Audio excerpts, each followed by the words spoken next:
नमस्कार, मैं हूं अली अब्बास। तेज़ रफ्तार न्यूज़ में आपका स्वागत है। आइए नज़र डालते हैं आज की कुछ ताज़ा खबरों पर।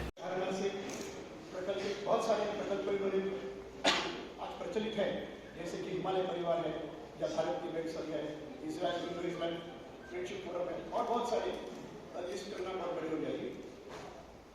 हमारा भाग्य है कि इनके प्रवास में आज हमें इनका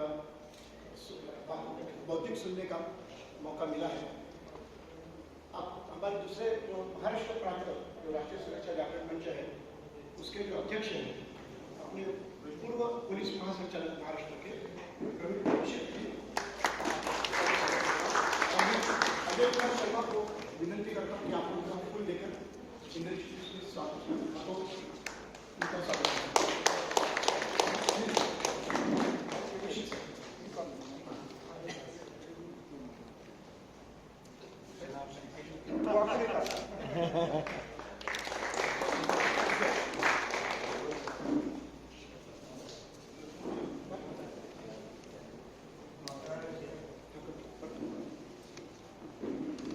हमारे यहाँ पर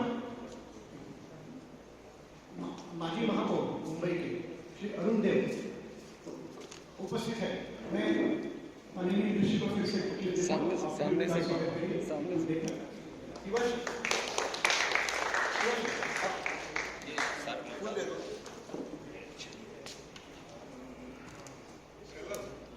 महाराष्ट्र प्रांत के उपाध्यक्ष नितिन देशमुख आपका स्वागत करेंगे। तिवारी जी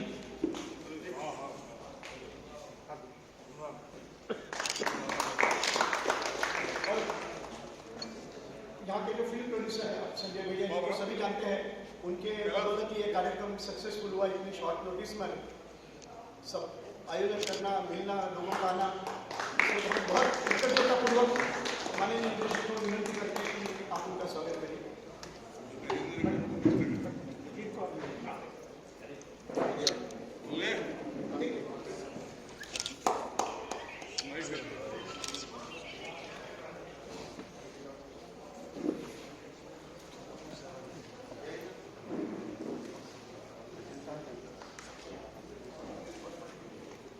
विनती करता हूँ कि आज के जो प्रमुख अतिथि वक्ता और हमारे पालक माननीय इंद्रेश जी का कुछ चार और टिप्पणी लेकर स्टार्ट करें।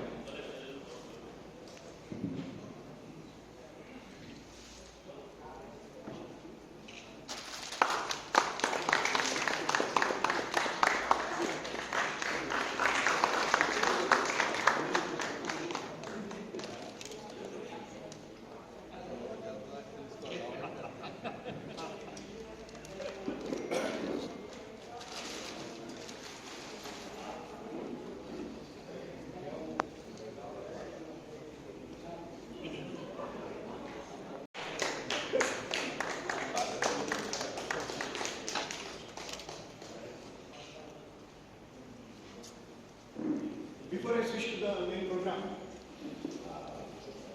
let me do a brief introduction of this what राष्ट्रीय सुरक्षा जागरण मंच is. हम इसको अंग्रेजी में फैंस कहते हैं, forum for awareness of national security. ये राष्ट्रीय सुरक्षा जागरण मंच है। 2 मिनट में इसका अगर वर्णन करना हो तो ऐसे कह सकते हैं कि आमतौर पर हम समझते हैं कि सुरक्षा यह विषय हमारे शहरों में, गाँव में, नगरों में, प्रांतों में हम पुलिस का काम समझते हैं और बॉर्डर पर हम आर्मी का काम समझते हैं। इसके अलावा हम उसके बारे में ज़्यादा सोचते नहीं। लेकिन अब दिन ऐसे है कि हर व्यक्ति को सदैव जागरण रहना और सजगता पूर्वक उसका हमारा आचरण होने से ऐसे कई सारे हादसे टल सकते हैं जिसकी हम कल्पना भी नहीं कर सकते। हमारे भाई साहब दीक्षित जी मुंबई के डेप्यूटी एक्स मेयर अरुण देव जो हमेशा मेरे साथ रहते हैं, मुझे मार्गदर्शन करते हैं। मेरे मित्र श्री देशमुख जी, यहाँ उपस्थित सभी बंधु भगिनी, मित्रों, लॉकडाउन के बाद कई लोगों ने मुझे एक सलाह दी कि आप आपके स्टूडियो में एक हवन करा लीजिए, इससे धंधा शुरू हो जाएगा। मेरी और दीक्षित साहब की अभी ऊपर बात चल रही थी इसी विषय के ऊपर, और जब अरुण देव जी ने मुझे फोन कर कर कहा, हम मिले कि भाई साहब आ रहे हैं और भाई साहब का फंक्शन स्टूडियो पर रखना है। मेरे मित्र इरफान भाई बड़े ही जॉली नेचर के हैं। जब उनका फोन आया तो मैंने कहा कि यह स्टूडियो मेरा नहीं है, आप लोगों का है, संघ परिवार का है, और इसके हम कुछ भी काम आ सके तो हम सदैव तैयार हैं। तो मैं वो विषय कह रहा था कि हवन करने की मुझे तो कई लोगों ने भाई साहब सलाह दी, और मैं 8 दिन पहले हवन का प्रोग्राम बना रहा था। इतने में जब मुझे ये फंक्शन आप आ रहे हैं तो मुझे ऐसे लगा ये तो मेरे यहाँ हवन ही हो रहा है। जब भाई साहब के चरण मेरे स्टूडियो में पड़ जाएंगे तो जितने भी भूत पलीत जो भी पनौती है सब ऐसे ही निकल जाएगी। तो मैंने इस फंक्शन को बड़े दिल से लिया। वैसे मैं बीजेपी का 35 साल काम करने के बाद आज मैं संघ के इस कार्यक्रम के अंदर, इरफान भाई भी ग्रेट हैं, मेरे स्टूडियो में मुझे विशेष अतिथि बुलाया इन्होंने, और भाई साहब ने भी आने के साथ यही कहा कि आपके स्टूडियो में आपका स्वागत है। तो ये आशीर्वाद मिलने के बाद तो मैं धन्य हुआ।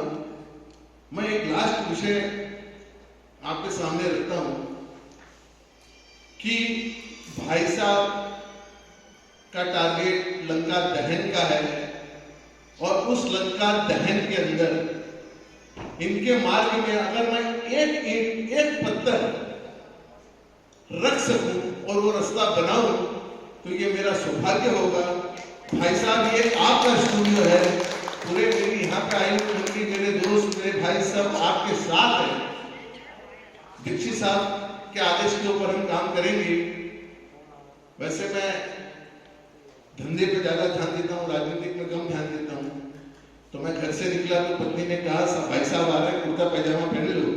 तो मैंने उनसे कहा कि कुर्ता पैजामा छोड़े 15 साल हो गए, आप तो मेरी फिल्मी ड्रेस में मुझे रहने दो, जो मेरी आइडेंटिफिकेशन है वही सही है। तो मित्रों, आप लोग आए, भाई साहब का इस कार्य को हमको आगे बढ़ाना है और हम निरंतर बढ़ाएंगे। हम सभी लोग एक परिवार हैं, परिवार का कोई भी फंक्शन हो, आप बेझिझक होकर यहाँ कार्यक्रम करिए। मुझे भाई साहब भारती ताई लवकरे जो यहाँ की स्थानीय एमएलए हैं, अभी सुबह उनसे बात हुई थी, तो वो आने वाली थी पर उनकी आंख में कुछ सूजन है, सूजन के कारण वो आ नहीं सकी। तो उन्होंने अपने कार्यकर्ताओं को यहाँ भेजा है, और जो महानुभाव कौन है तो आए हो, हाँ ये आए हैं, और ये साथ में केंद्र सिंह जी हैं, ये साथ में राम मंदिर की निधि की बुक भी लाए हैं। जिस सज्जन को लगे वो एक पावती उनसे ले लें, यह सीधे बहुत बड़ा काम होगा। इसी के साथ मेरे शब्द समाप्त कर हम जिनको सुनने के लिए बड़े आतुर हैं, उनको कहना है देशमुख जी साहब को ही ना, मैं सर को कहता हूं कि अपना विषय रखें। धन्यवाद।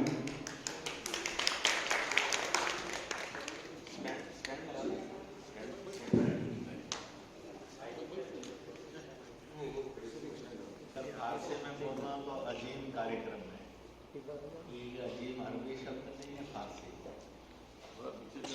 और अगर देवनागरी में बोलना हो तो इस पवित्र कार्यक्रम, तो मैंने ये शब्द चुना क्योंकि ये राजनीतिक महफिल नहीं है, ये है सामाजिक, गैर राजनीतिक, सांस्कृतिक, ईश्वरीय महफिल। इसका अपना एक मजा होता है, और उस मजे को जो लेना जानता है वो जिंदगी में सब सुख प्राप्त कर लेता है।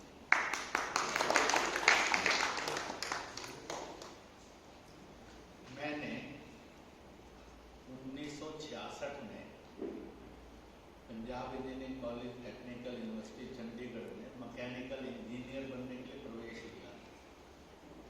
1970 में मैं इंजीनियर बनकर निकला।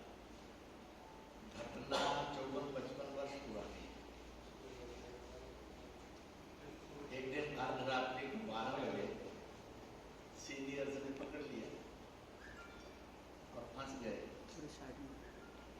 पार्क में ले जाकर उन्होंने पहला एक काम दिया हमें, mister go to the market and purchase the 5 yard of the milk, 5 गज दूध खरीद के लाओ।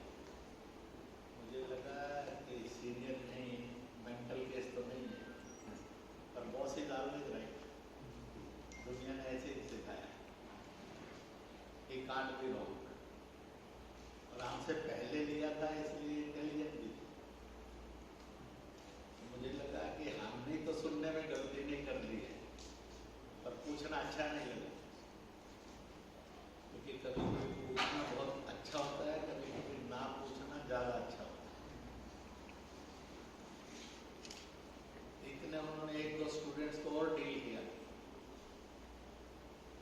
आजकल आप सिनेमा जगत का एक बड़ा सीरियल प्रसिद्ध है और उनसे प्रसिद्ध है अमिताभ से, कौन बनेगा करोड़पति। हमने फर्स्ट हेल्पलाइन ली, उन दिनों में तो नहीं था ये, और उतना टीवी था भी नहीं, टीवी आ रहा था।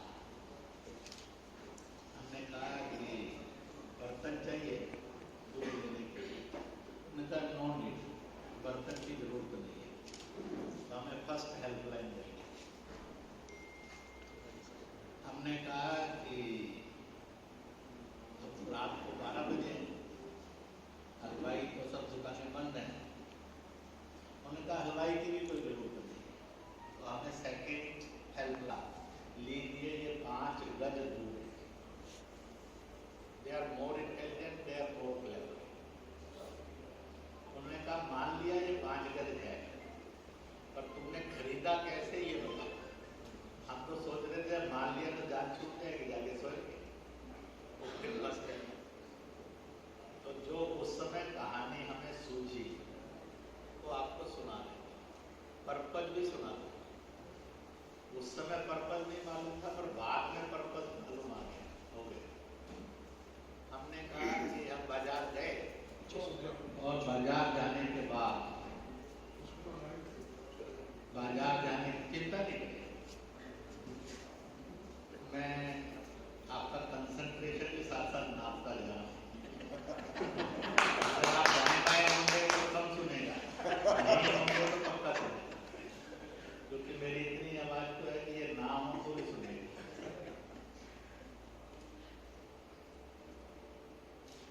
तो हमने उसको जगाया, वो उठकर आया। हमने कहा बड़ी मुसीबत में है, हमें 5 गज दूध चाहिए। उसने फिर पूछा क्या चाहिए। हमने कहा 5 गज दूध चाहिए। मतलब कौन बेवकूफ है जिसने आपको ये काम दिया। हमने कहा अब हमारे सीनियर्स का बेवकूफ है, तो सीनियर्स को ये तो ध्यान में आ गया है कि इसने हमें बेवकूफ को कह ही दिया। तो मैंने कहा कि डोंट इंसल्ट, हम इसको सहेंगे नहीं। उन्होंने कहा सर फिर एक काम करिए, बता दीजिए देना कैसे है, मैं दे दूंगा। हमने उसको ये नहीं कहा हमें मालूम नहीं, हमने कहा कि ये हमारा बर्तन, और दूसरे हाथ में आप अपना बर्तन लीजिए, हमारे बर्तन को छुइए और 1 गज ऊपर ले जाकर पलट दीजिए और कहिए कि 1 गज। कोई 5 टाइम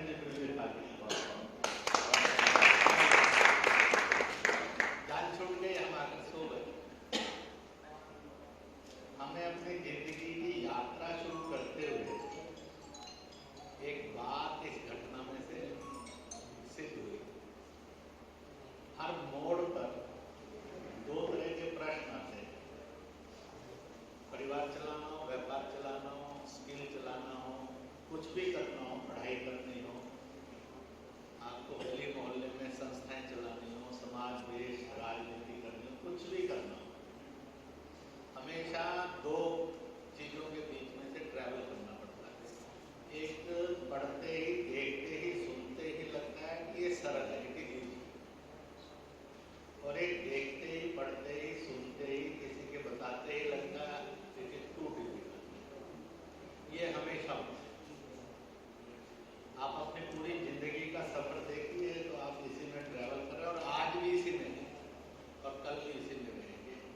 ये अननेचुरल नहीं है, नेचुरल कोर्स। सरल को देखकर लगता है ये कर लेंगे, और कठिन को देखकर लगता है हाय बाप क्या होगा, मैरिट तो नहीं प्राप्त होगी। दोस्तों, never prepare yourself for the easy questions. When you prepare yourself for the easy question, definitely you will pass in your life. आप सरल प्रश्नों के उत्तर देने के लिए अगर आपने अपने को प्रिपेयर किया है तो आपको जिंदगी में फेल कोई नहीं कर सकता, आप पास होते हैं। और क्या इसी को जिंदगी कहते हैं और इसी को जीना कहते हैं।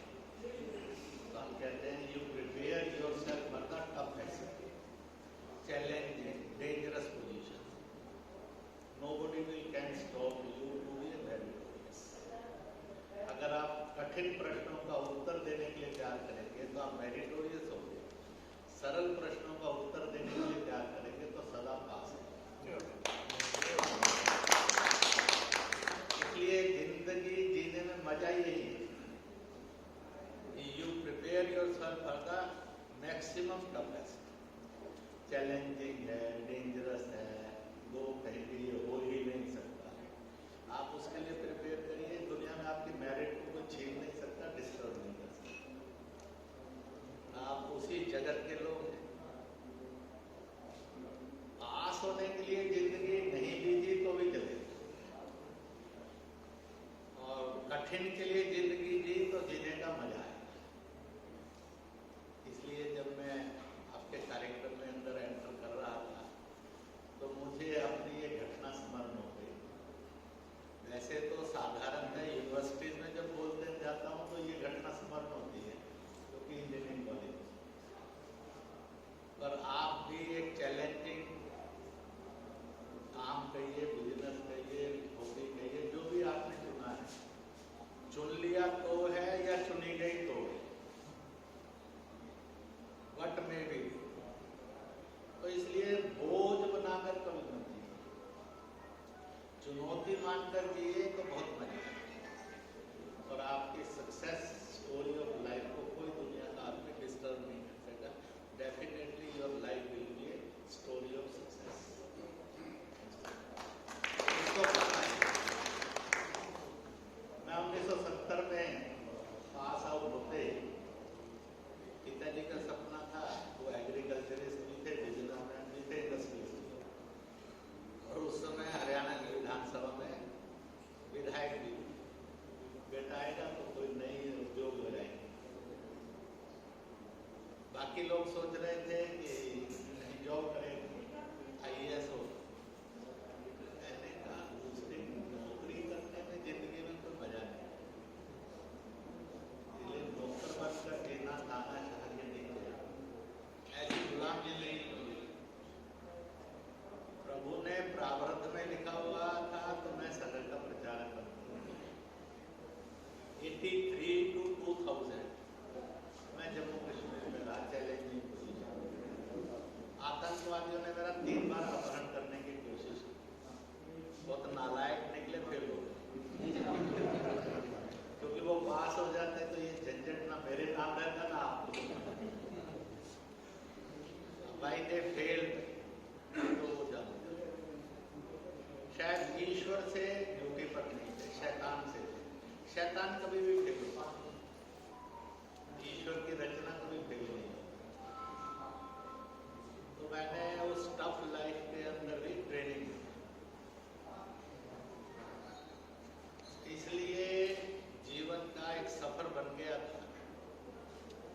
ऐसे प्रश्न व्यक्ति के जीवन में, परिवार के जीवन में, गांव गली मोहल्ले के जीवन में, प्रोफेशन के जीवन में, बिजनेस के जीवन में, या अपना जिंदगी की यात्रा करते हुए रहते हैं, जो आपको दो हाथ करना ही होता है। तो एक glorious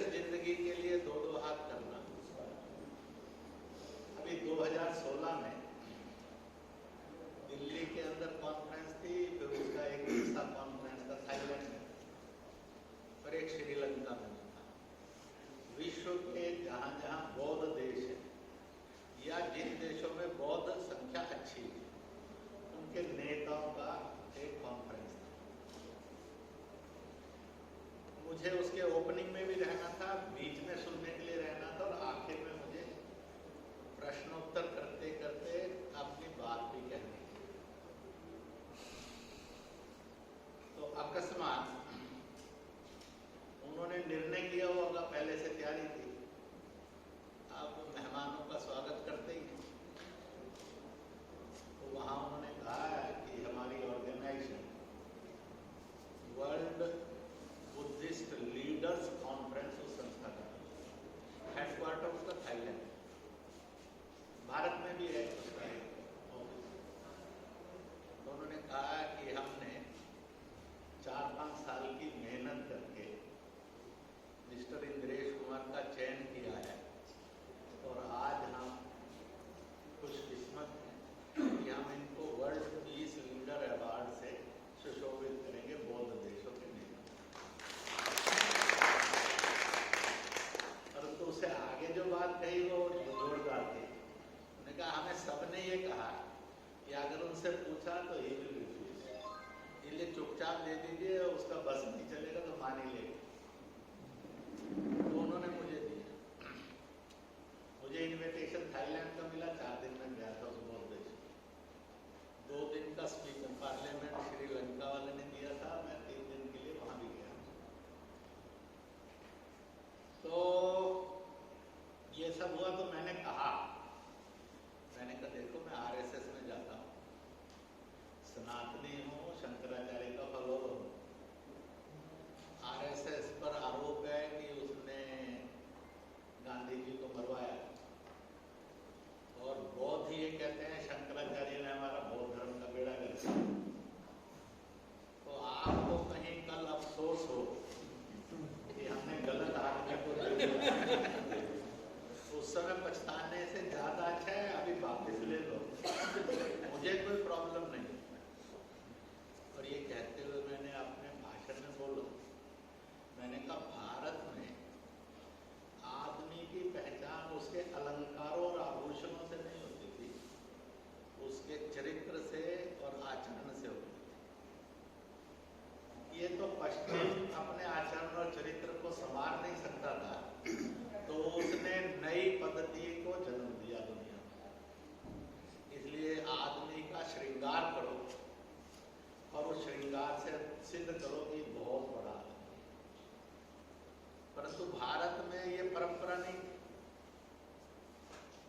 our great leaders of any subject और any walk of life, they are always known from the practice, not the teachings.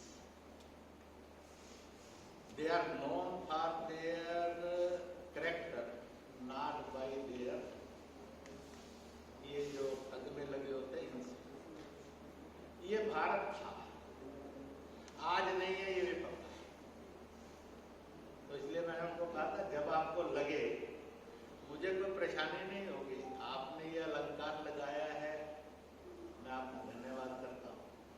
कल आपको लगेगा कि मैं इसके लिए बिल्कुल नालायक हूँ तो आप आराम से वापस ले लेना, मैं अपना वापस भी कर दूँगा, मुझे कोई प्रॉब्लम नहीं।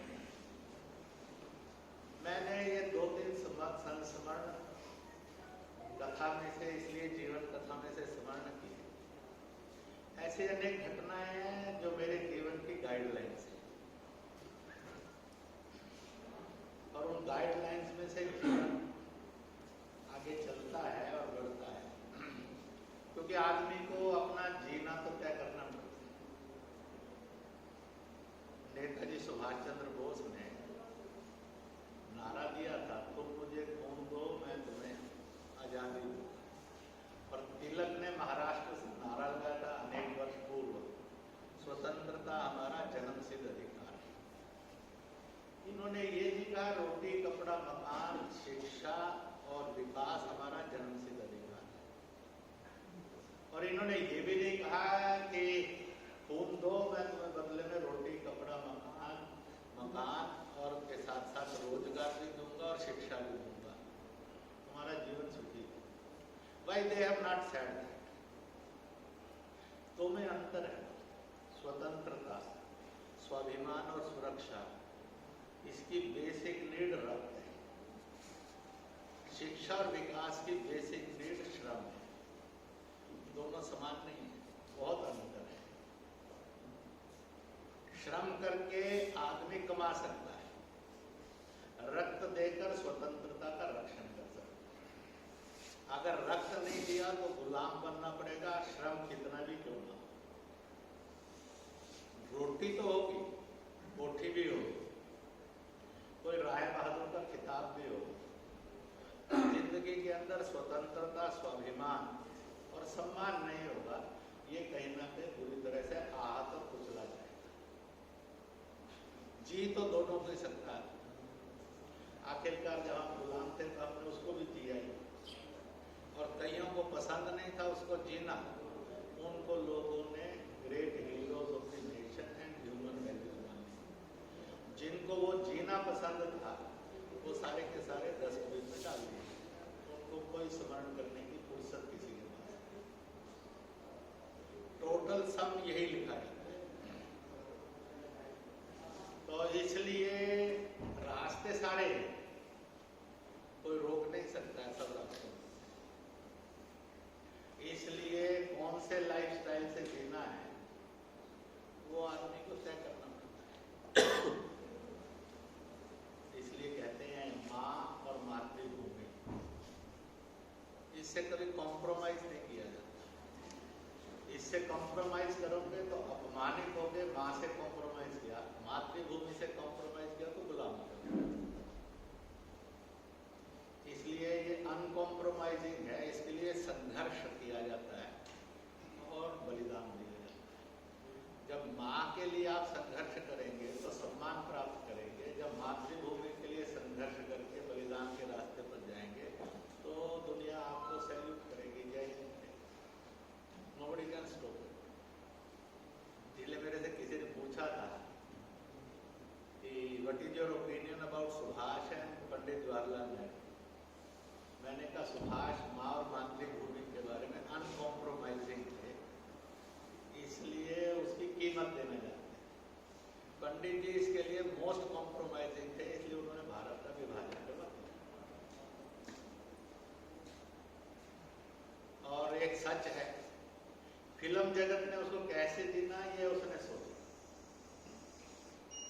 यूनाइटेड भारत के प्रथम प्रधानमंत्री नेताजी सुभाष चंद्र बोस 23 अक्टूबर 1943 सिंगापुर। उन्होंने आजाद हिंद फौज के चीफ कमांडर के रूप में सलामी ली थी और आजाद हिंद सरकार के चीफ के रूप में उन्होंने एड्रेस किया। डिवाइडेड भारत के प्रथम प्रधानमंत्री हुए पंडित जवाहरलाल नेहरू 15 अगस्त 1947। हमने कौन से भारत के लिए जीना है? जीना भारत के लिए, डिवाइडेड भारत के लिए जीना है कि यूनाइटेड भारत के लिए?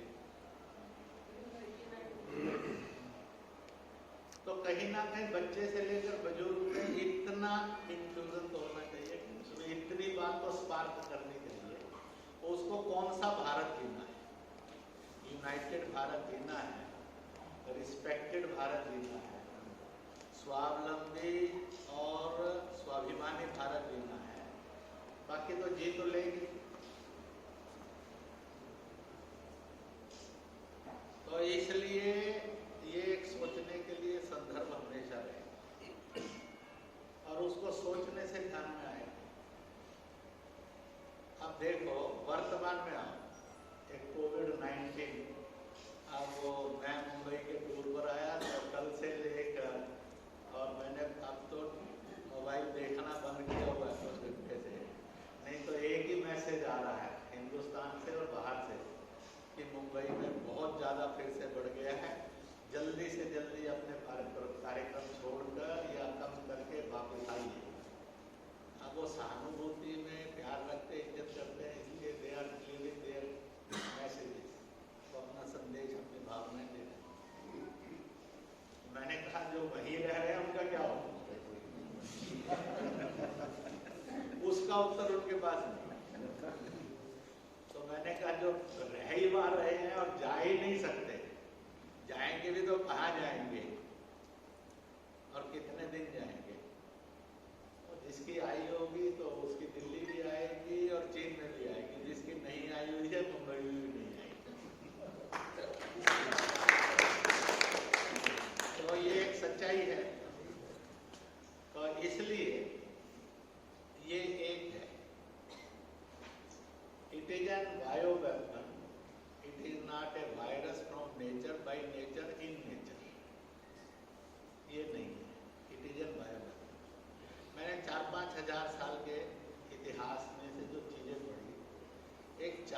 प्रसंग ऐसे आते हैं।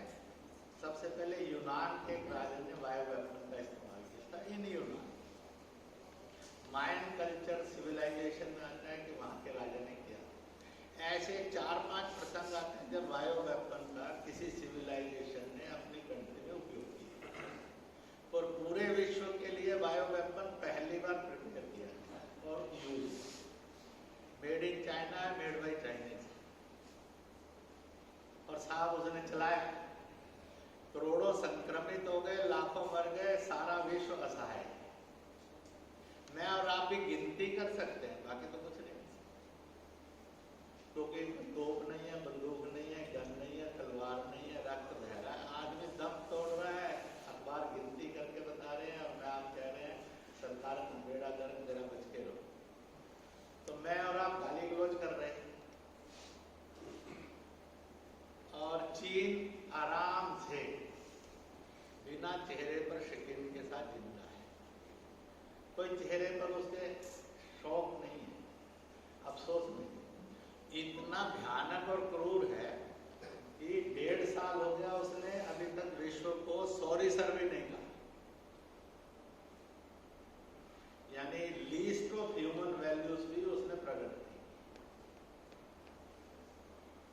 तो मैं कमेंट कर रहा था एक वेबिनार में, 200 साल बाद एक उपन्यास आएगा। चीन नाम का कुछ साल पहले एक भयानक सा, क्रूर सा, शैतानी देश होता था। नाम भी बड़े अजीब थे, जिन था, पिन था, पिंग था, और वो मछली भी खाता था तो सांप भी खाता था, जिंदा ही जानवर भी खाता था, इतना मानवीय था।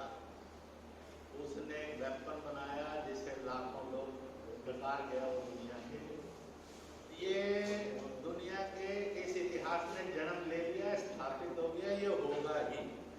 अगर मैं और आप उस समय पुनर्जन्म से आए होंगे तो भी हम नहीं कह सकते नहीं हमने इसका पहला चेहरा देखा क्योंकि हमें मालूम ही नहीं होता। तो it is not truth of the history. चीन एक शैतान देश, परंतु हिंदुस्तान कैसा देश?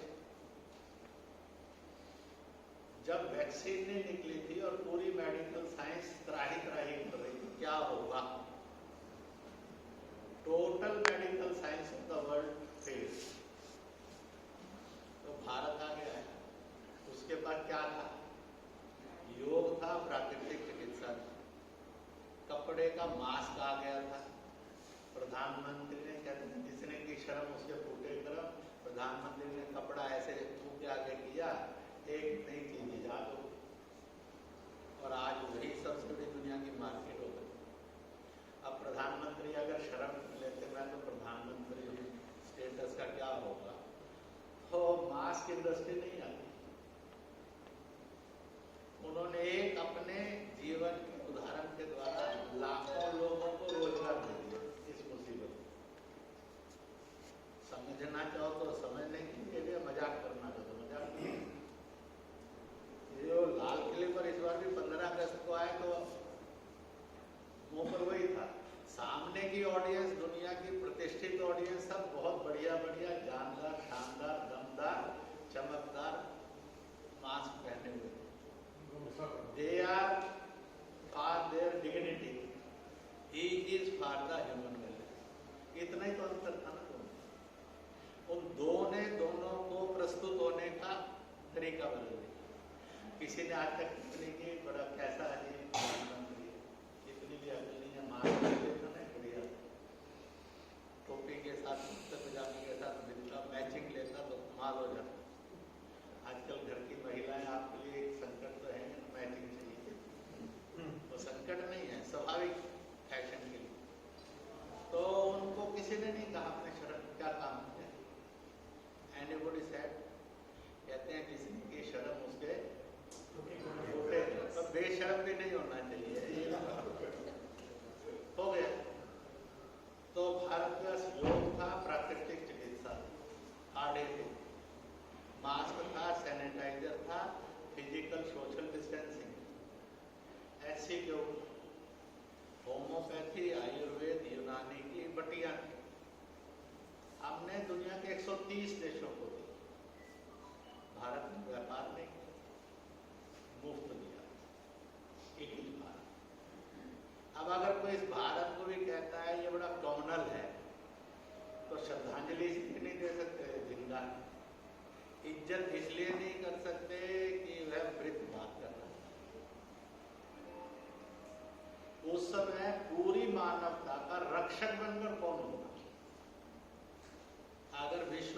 प्रश्न बच्चों को दे दिया जाए और बड़ों को भी दे दिया जाए, राइट एन आंसर। कोरोना कोविड-19 के समय में दुनिया में मानवता का रक्षक बनकर कौन सामने आया? तो किसका? अमेरिका लिखेंगे, इंग्लैंड लिखेंगे, रूस, चीन, जर्मनी, जापान लिखेंगे, फ्रांस, ब्राजील, अरब लिखेंगे? नहीं लिखेंगे। लिखेंगे तो 0 नंबर मिलेगा। इतना है कि 0 अगर अंडे जैसा बना होगा तो उसका मजा तो लिया ही जा सकता है देखकर, एग ईटर्स के लिए। परंतु ये तो एक सत्य है, भारत लिखेंगे तो नंबर मिलेंगे, नहीं तो 0। No other country can be given an marks, it is the only truth, but it is the right truth. यही एकमात्र सच है और यही एक सही सच है और दुनिया की रक्षा है। मैं एक इंटरनेशनल कॉन्फ्रेंस में था जो न्यूयॉर्क से और अपोलो से दिल्ली के कंडक्ट हो रही थी। 55,200 चिकित्सक थे दुनिया, 20 से अधिक देशों के। 4 डॉक्टर बोलने वाले थे, मैं नॉन डॉक्टर था।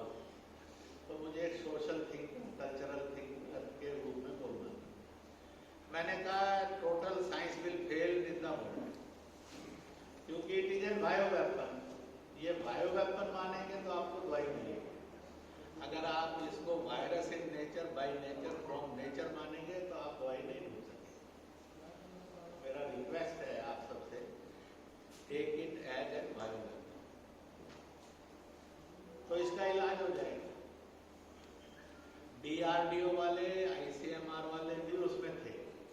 मुझे DRDO के अध्यक्ष का फोन आया कि हमने सुना है, तो हमारी कल मीटिंग हो गई है, कि हमने कहा है कि now we should take this line, it is an bio weapon. मैंने कहा बहुत अच्छा है, धन्यवाद आप। अब मुझे उन्होंने खुश करने के लिए कहा कि ईमानदारी से, मैं तो ये कहूँगा ईमानदारी से, परंतु उन्होंने किया। पूरी दुनिया की साइंस फेल हुई, अल्टीमेटली वैक्सीन किसने दी?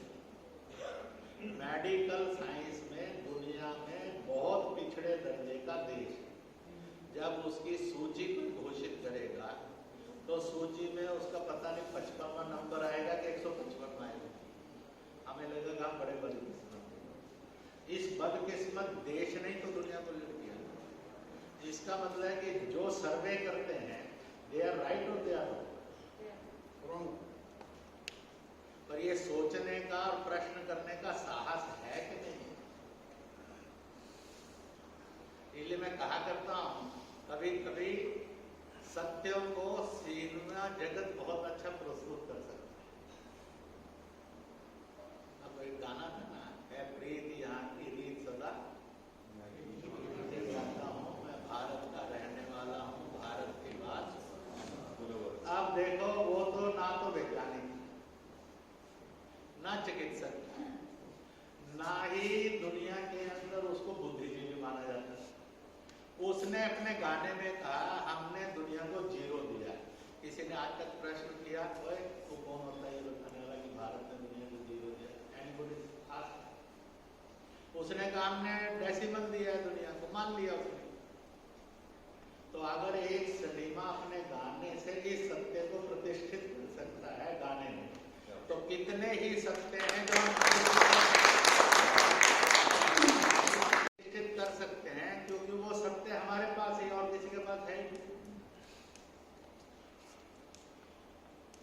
और इसलिए मैं कहता हूं कि आज तक उस फिल्म में जिसने गाना बनाया, जिसने लिखा, जिसने गाया और हम सब ने झूम झूम कर गाया, किसी ने आज तक नहीं कहा बताइए इसका प्रमाण कहाँ है? पूछा किसी ने? अपने आप से पूछा आपने इसका प्रमाण किस किताब में? मान लिया ना, तो दुनिया क्यों नहीं मानेगी? इसका मतलब है कि हस्ती तो है, पर हमने उस हस्ती को किस रूप में समझा है और किस रूप में स्थापित करना है, तो कहीं ना कहीं सोचना तो चाहिए।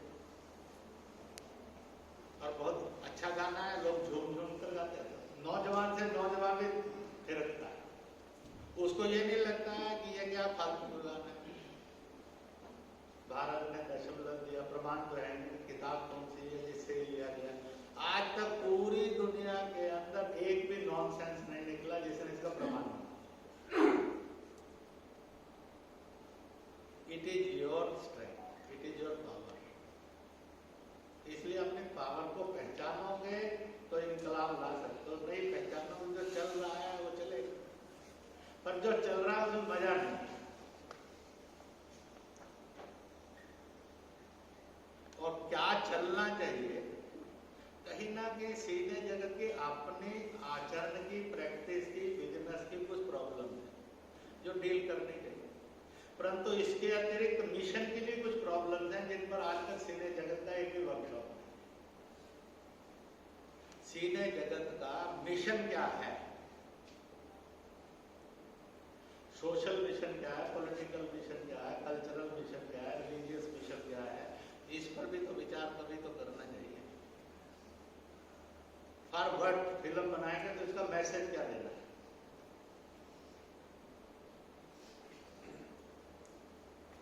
तो ये तो गाना गाया जाता है, वायदा किया तो, अब फिल्म जगत के अंदर वायदा किया तो निभाना पड़ा है, सॉरी सर करके काम चल जाता है।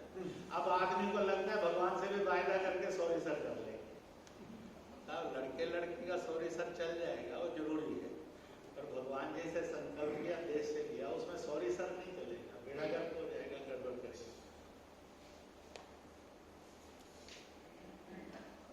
इसलिए कौन सी वैल्यूज को प्रोड्यूस करना और क्यों करना। हंसते खेलते गाने में तो उसने गाया ना जी, उसने बड़ा एक कुर्सी लगाई, किसी ने बड़ा परिचय कराया, देखिए बड़े ज्ञानपूर्ण गाना वो गाएंगे, उन्हें गा दिया, दुनिया डूब गई, पर वैल्यूज तो दे दी ना दुनिया। भारत क्या है ये समझा दिया ना, बड़े बड़े वैज्ञानिक नहीं समझा सके, बुद्धिजीवी नहीं समझा सके कि नहीं साहब विरोध करना। वो कहता है कि किताब चाहिए, किसमें लिखा है, अरे हमने बोल दिया तो भी तो किताब से बढ़कर है। फिर जिसने किताब लिखी है उसने किस किताब से लिखा है, नहीं नहीं नहीं, वो तो प्रमाण है, वो बेवकूफ प्रमाण है, और हम इंटेलिजेंट प्रमाण नहीं है। ऐसी धकियां से जिंदगी क्यों जिएंगे।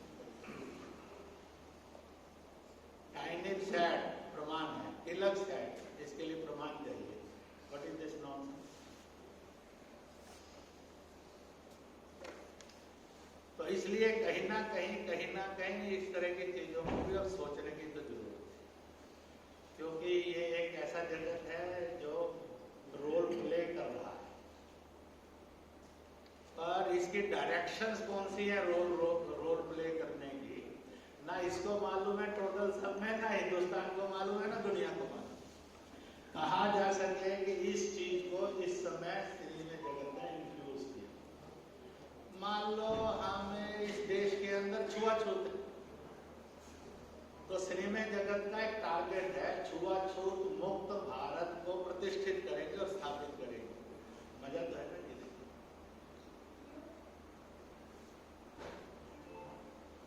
राम क्यों राम हुए, क्योंकि उन्होंने शबरी के हाथ से भोजन किया, इसलिए राम राम हो गए, और इसलिए मंत्र भी बन गया श्री राम जय जय राम। लक्ष्मण का मंत्र नहीं बना, और लक्ष्मण भगवान भी नहीं बना, क्योंकि उन्होंने उस भोजन में छुआछूत देखा। राम ने उसमें निर्मलता पवित्रता देखी। दो ही सगे भाई थे, एक ही माता पिता के संतान थे, एक रक्त समूह था, एक भगवान हो गया, एक देवता की श्रेणी में रहकर अटक गया। Decision of untouchability and touchability is there clear. दुनिया में कहीं भी दो लोग मिले, कहते हैं ना राम राम भाई, राम राम ताया जी, राम राम भाई। किसी ने आज तक कहा लक्ष्मण लक्ष्मण भाई नहीं कहा, क्यों नहीं कहा।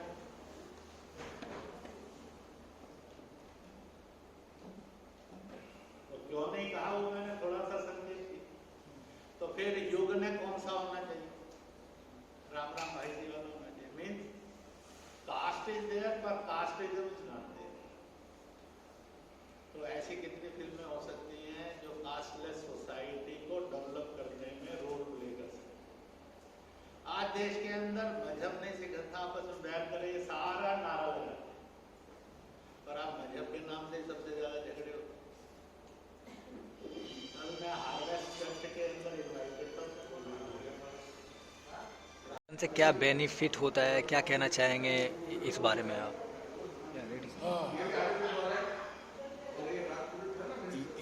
इस तरह के आयोजन से आप कमरे में रूम फ्रेशनर यूज़ करते हो ना, रूम फ्रेशनर क्यों यूज़ करते हो?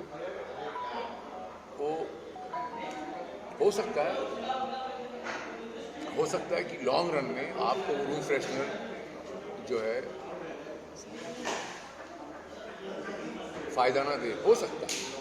लेकिन मेरे हिसाब से जो कैसेट क्लीनिंग मशीन होती है, जो पहले VHS आया करते थे उसमें कैसेट क्लीनिंग मशीन होती थी, और जो रूम फ्रेशनर्स होते हैं, ये वो चीज़, ये एक अच्छी जो है आबो हवा को प्योर करने में, अच्छी फीलिंग देने में, एक अच्छी मैसेजेस आप जितने मर्जी दो, लेकिन जब तक उसका इम्पैक्ट नहीं होगा समाज पे, जब तक उसका इम्पैक्ट नहीं होगा लोगों के दिलों में, तब तक उसका कोई फ़ायदा नहीं। तो ये जो चीज़ें हैं, ये एक कदम करके आगे बढ़ती हैं उस चीज़ की तरफ, जिससे कि पूरा कंट्री जो है वो एक होता है, भाईचारे। काफ़ी लोग आए यहाँ पे, इंद्रेश कुमार जी भी है काफ़ी, तो कितना महत्वपूर्ण है ये आप लोगों के लिए? मैंने बताया ना कि बहुत सारी चीज़ें ऐसी होती हैं कि लोग कहते हैं कि प्यार हो जाया करता है, फिल्में बन जाया करती हैं, लेकिन फिर भी कर्म तो करने पड़ते हैं। तो ये वो कर्म करने के जो रास्ते में ये अच्छे वाले कदम होते हैं, इसी पॉजिटिव चीज़ें होती हैं। ये आप सिर्फ ऐसे बीज फेंक दोगे तो आपका काम नहीं होगा। आदमी को पूरा प्रोसेस जो है, पूरा उसको फॉलो करना पड़ता है, प्रोसेस को फॉलो करना पड़ता है। अगर आपको उसकी रिजल्ट चाहिए तो कहते हैं फिर उसका टाइम आता है, कटाई होती है, फिर उसका टाइम आता है, उसकी छटाई होती है, फिर बोई, तो ये सारा प्रोसेस है सारा। तो ये वो प्रोसेस की तरफ जो है, ये एक अच्छे कदम होते हैं। कौन कौन लोग जुड़ रहे हैं इससे अगर बात करें तो? कोई इम्पोर्टेंट नहीं है, वो इम्पोर्टेंट नहीं है। ये अंग्रेजी में एक फ़लसफ़ा है कि money is a very lousy means of judging a person. आप ये मत देखिए कि इस आदमी की 4 फिल्में हिट हैं इसलिए ये जो बोलता है वो अच्छा बोलता है। ये आदमी जो है वाइट शर्ट पहनता है और इसके कपड़े रिन से धुले हुए इसलिए अच्छा बोलता है। ये आदमी जो है ये बहुत बड़े बाप का बेटा है इसलिए अच्छा बोलता है। ऐसा कुछ नहीं है, ऐसा कुछ नहीं है। इतिहास गवाह है कि जितनी दुनिया के अंदर खुशबू फैलाई है, जितने लोगों ने, वो कोई नाम ले लें आप, स्वामी विवेकानंद जी ले लें, बाबा साहब अम्बेडकर जी ले लें, दे आर ऑल जो है वो ऐसे भगवान के दिए हुए ऐसे फूल निकले हैं कि जिसको लोग कहेंगे अरे जंगली फूल है, लेकिन उस फूल ने पूरी दुनिया में खुशबू फैलाई।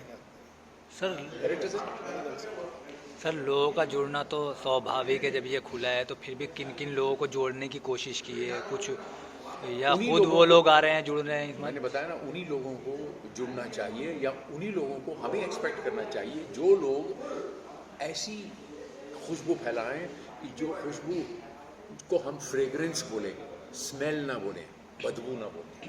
सर आप क्या कहना चाहेंगे? सर आप बताइए, राष्ट्रीय सुरक्षा तो मैं उनकी बात से पूरा सहमत हूँ। वही कह रहे हैं कि अच्छे इंसानियत की मिसाल देने के लिए ये कदम है। ना ये हिंदू का है, ना मुसलमान का है, ना क्रिश्चियन का है, ना किसी ईसाई का है।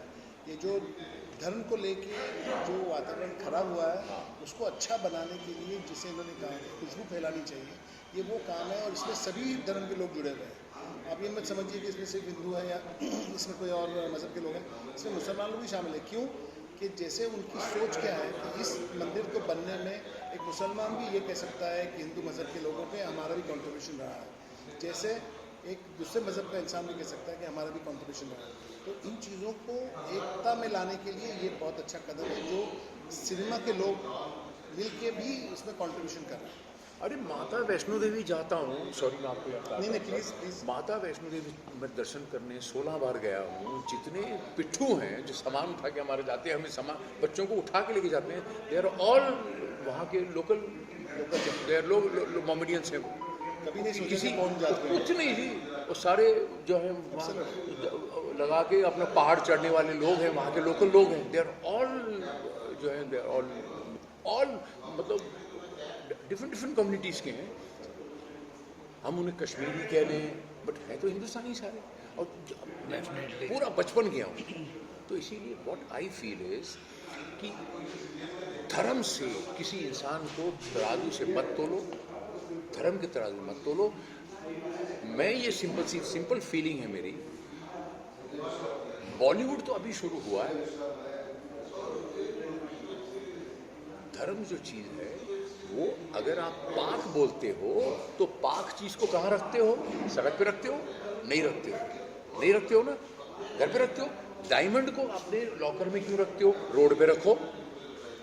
डायमंड को लॉकर में क्यों रखते हो? रोड पे रखो। धर्म ज्यादा इंपॉर्टेंट है या डायमंड? बोले धर्म, तो धर्म को लॉकर पे रखो, डायमंड को रोड पे रखो। क्यों नहीं रखते? क्यों नहीं रखते? क्यों नहीं रखते? है? अपनी बीवी, बहन, बच्ची वो ज्यादा बड़ी है या धर्म बड़ा है? बोले धर्म बड़ा है, तो ठीक है, धर्म को घर में रखो, उनको बाहर रखो। तुम दोगले मत बनो। मैं तो कहता हूँ जबान कुछ बोलती है, भवें कुछ बोल रही है, पेशानी कुछ बोल रही है, तुम्हारी आस्तीन कुछ बोल रही है, और तुम्हारी हरकतें कुछ और बोल रही हैं, तुम्हारी जबान कुछ और बोल रही है, और तुम्हारी बॉडी लैंग्वेज कुछ और बोल रही है। मैंने तो सुना था कि दोगला समाज होता है, पता नहीं है कितना वेरिएशन है यार इसमें, कि सब कितना वेरिएशन है तुम्हारी हर चीज में। तो प्लीज यार, प्लीज, धर्म ये वर्ड बहुत डर लगता है।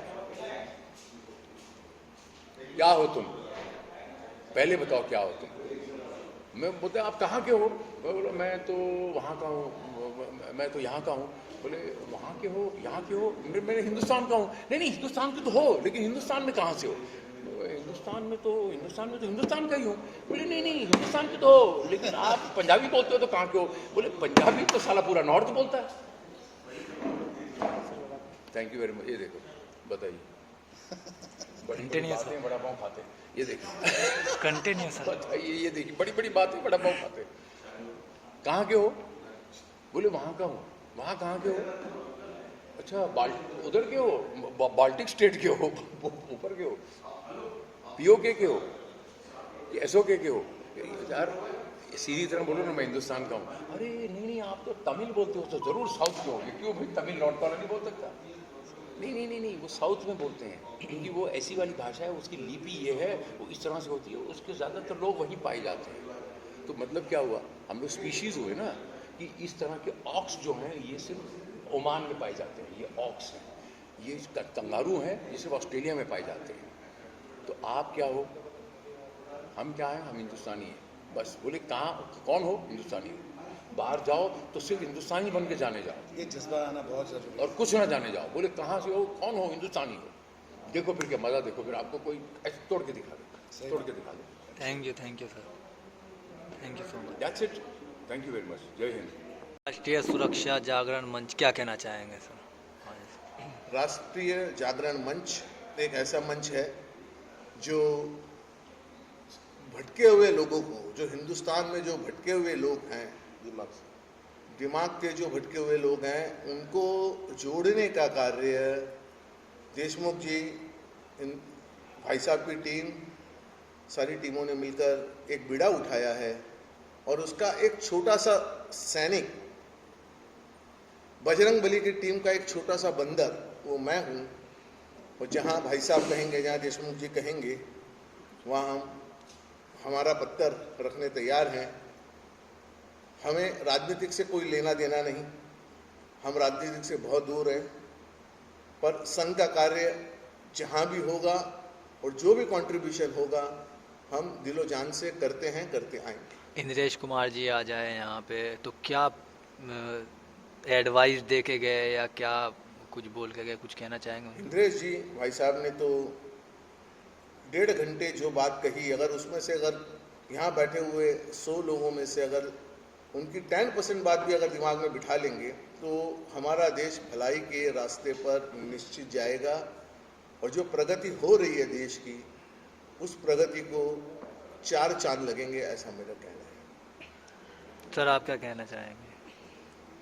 नहीं, इंद्रेश जी ने बहुत पते की बात बताई है। और लाइफ कैसा हो आदमी का, एक नागरिक का जो अपने वतन से प्यार करता है, अपने वतन को दिलो जहाँ चाहता है, उनका एक लाइफ कैसा हो, उसकी एक हमको झलक उन्होंने दिखाई है।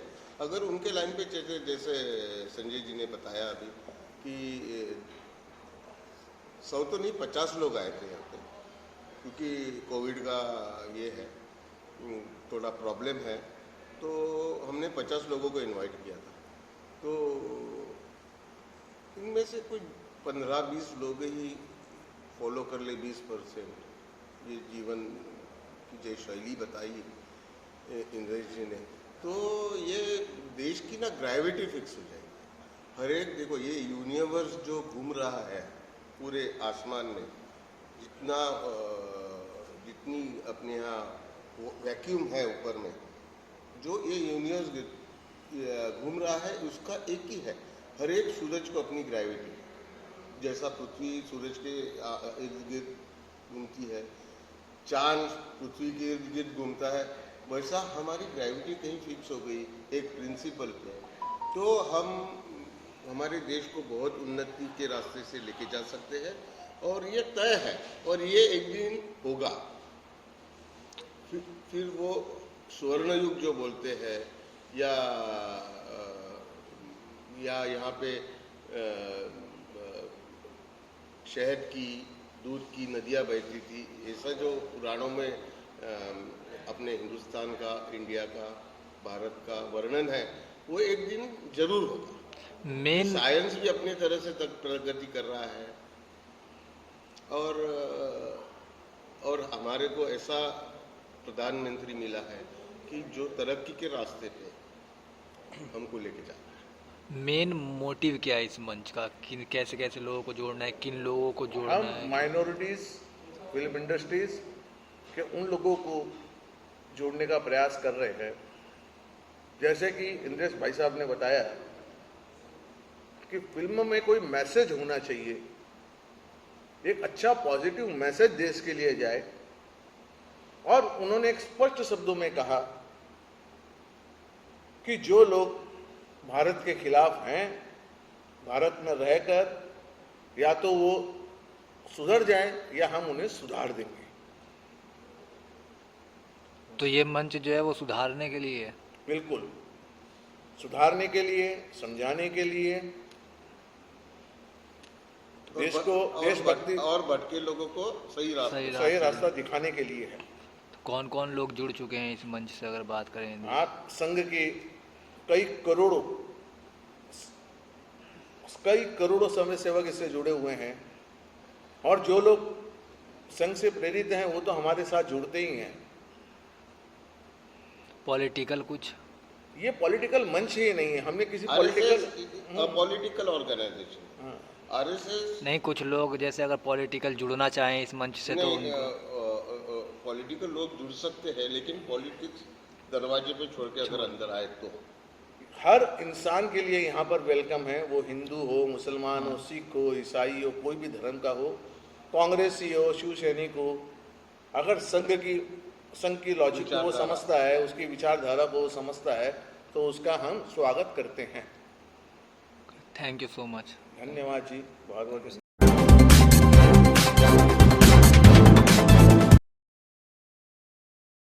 नमस्कार, मैं हूं अली अब्बास। तेज़ रफ्तार न्यूज़ में आपका स्वागत है। आइए नज़र डालते हैं आज की कुछ ताज़ा खबरों में।